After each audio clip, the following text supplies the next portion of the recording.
香港海洋公園喺2014年就推出就業展才能培訓計劃，我哋一直致力於推動傷健共融文化，並履行社會企業責任。呢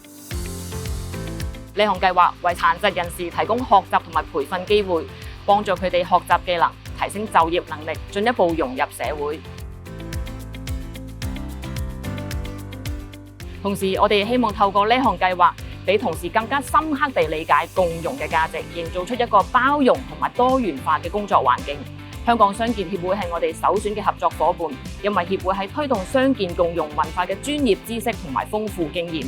喺合作過程之中，協會提供具實際效益嘅支援，包括求職者甄選以及度身訂造嘅培訓方案，令我哋得以順利推行計劃。呢種緊密合作，鞏固咗我哋推動共融文化上嘅信念同埋承諾。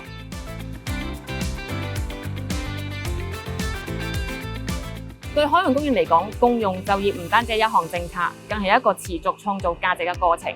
作為一個致力於提供平等機會嘅僱主以及肩負社會責任嘅企業，海洋公園始終秉持公平原則對待每位求職者，並為殘疾員工提供合理嘅崗位調整同支持。我哋積極為殘疾人士創造就業機會，成為推動傷健共融文化嘅先鋒。共融就業仲幫助我哋履行社會企業責任。作為一個積極推動保育同埋教育嘅機構，支持社會發展不可或缺。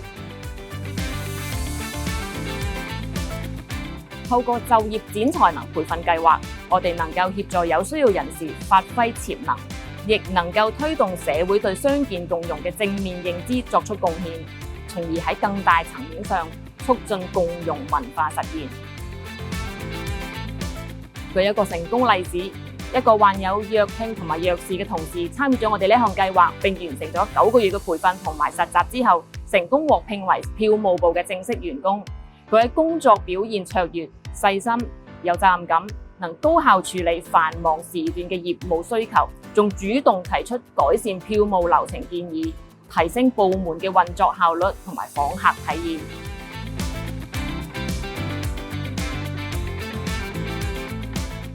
共融就業嘅核心在於改變觀念，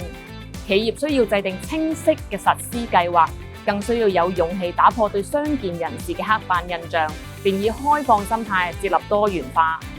另外，提供充足嘅支援同埋資源，亦係成功嘅關鍵。例如喺招聘過程中，應明確崗位需求並匹配適合嘅人選，並喺工作環境中營造包容氣氛，令到員工能夠安心工作，進展所長。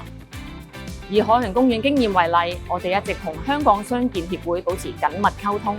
並且設計專屬培訓計劃，幫助員工提升技能，仲促進團隊之間嘅共同成長，營造出互相啟發嘅氣氛。共融就業就係一項改變企業同埋社會嘅策略，履行社會責任嘅表現，更係創造長遠價值嘅重要舉措。希望更多企業嘗試為建設一個更包容、更具多元化嘅社會作出貢獻。